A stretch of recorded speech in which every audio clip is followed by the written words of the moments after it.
Assalamualaikum warahmatullahi wabarakatuh.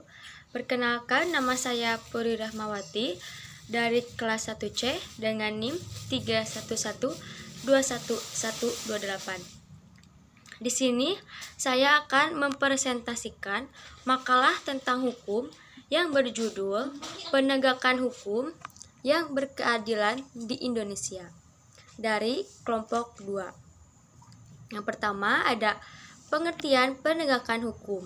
Penegakan hukum adalah proses dilakukannya, upaya tegaknya atau berfungsinya norma-norma hukum secara nyata sebagai pedoman perilaku dalam kehidupan bermasyarakat dan bernegara. Pengertiannya juga mencakup makna yang luas dan sempit, tetapi dalam arti sempit, penegakan hukum itu hanya menyangkut penegakan peraturan yang formal dan tertulis saja. Nah, yang kedua, ada konsep penegakan hukum yang berkeadilan. Cicero menyatakan ubi societas ibi ius, artinya di mana ada masyarakat, di sana ada hukum, yang berarti hukum harus dikerjakan secara adil, seperti bunyi dari alinea keempat pembukaan Undang-Undang Dasar, yaitu 1. Melindungi segenap bangsa Indonesia dan seluruh tumpah darah Indonesia. Yang kedua, memajukan kesejahteraan umum. Yang ketiga, mencerdaskan kehidupan bangsa. Dan yang keempat, ikut serta melaksanakan ketertiban dunia yang berdasarkan kemerdekaan, perdamaian abadi, dan keadilan sosial. Nah, yang ketiga, ada permasalahan penegakan hukum di Indonesia. Permasalahan penegakan hukum yang terjadi di Indonesia yaitu 1.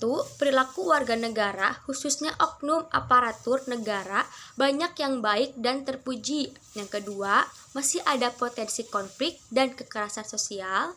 Yang ketiga, maraknya kasus-kasus ketidakadilan sosial dan hukum yang belum diselesaikan dan ditangani secara tuntas. Yang keempat, penegakan hukum yang lemah karena hukum bagaikan pisau yang tajam ke bawah tetapi tumpul ke atas. Yang kelima, pelanggaran oleh wajib pajak atas penegakan hukum dan bidang perpajakan. Yang terakhir ada kesimpulan. Dengan adanya penegakan hukum bertujuan untuk meningkatkan ketertiban dan ketidakpastian hukum dalam masyarakat sehingga masyarakat memperoleh pengayoman dan haknya terlindungi.